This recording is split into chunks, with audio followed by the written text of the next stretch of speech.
भारत तक अब नए अंदाज में।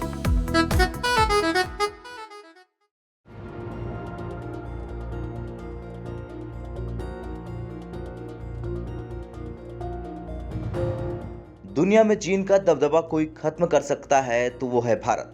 चाहे बात सैन्य शक्ति की हो या फिर बात हो कूटनीतिक क्षेत्र की। और शायद यही वजह है कि एक बार फिर से चीन को मात दे दी है भारत ने। दरअसल श्रीलंका में चीन अपना दबदबा कायम करना चाहता है और फिर उसे कंगाल बनाकर अपने क्षेत्र में मिला देने की मंशा रखता है। लेकिन हर बार की तरह भारत ने एक बार फिर श्रीलंका को बचा लिया। इस बार भी भारत ने चीन को मात दे दी। चीन ने श्रीलंका के उत्तरी प्रांत के हाइब्रिड ऊर्जा संयंत्र स्थापित करने की एक परियोजना को निलंबित कर दिया। चीन की कमर टूटने की सूचना खुद चीनी दूतावास ने दी। चीनी दूतावास की ओर से बताया गया कि साइनोसोर हाइब्रिड टेक्नोलॉजी ने तीसरे पक्ष की तरफ से सुरक्षा संबंधी चिंताएं जताए जाने के कारण इस परियोजना पर रोक लगा दी। तो वहीं श्रीलंका ने जनवरी में चीनी फर्म सिनोसोर हाइब्रिड टेक्नोलॉजी को जाफना तट से दूर डेल्फर्ड नागा द्वीपा और अनलथीवु द्वीपों में एक हाइब्रिड नवीकरणीय ऊर्जा प्रणाली स्थापित करने का कॉन्ट्रैक्ट दिया था।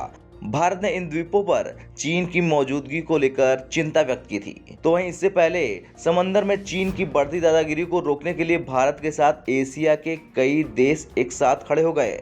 भारत की समुद्री सीमा में घुसना तो चीन के लिए अपनी मौत को दावत देने के बराबर है। लेकिन श्रीलंका और मालदीव की सीमा में दखल अंदाजी चीन लगातार कर रहा है और इसी वजह से भारत के साथ श्रीलंका और मालदीव के तटरक्षकों ने मिलकर 2 दिवसीय साझा सामुद्रिक सैन्य अभ्यास दोस्ती को अंजाम दिया था, वो भी हिंद महासागर में। इस सैन्य अभ्यास का मकसद हिंद महासागर में सुरक्षा को पुख्ता करना और चौकसी बढ़ाना था। तो वहीं भारतीय उच्चायोग ने इस अभ्यास को लेकर कहा था कि सैन्य ऑपरेशन मिलकर अंजाम देने और तीनों देशों द्वारा एक दूसरे के लिए काम करने की क्षमताओं को भी सुधारा गया था।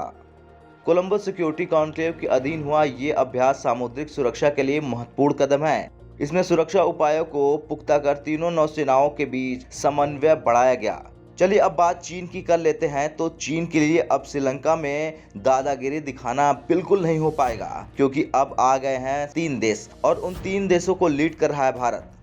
तो ऐसे में चीन अगर श्रीलंका में जरा भी हरकत करता है तो उसे मिट्टी में मिलाने में भारत देर नहीं करेगा। ब्यूरो रिपोर्ट, भारत तक।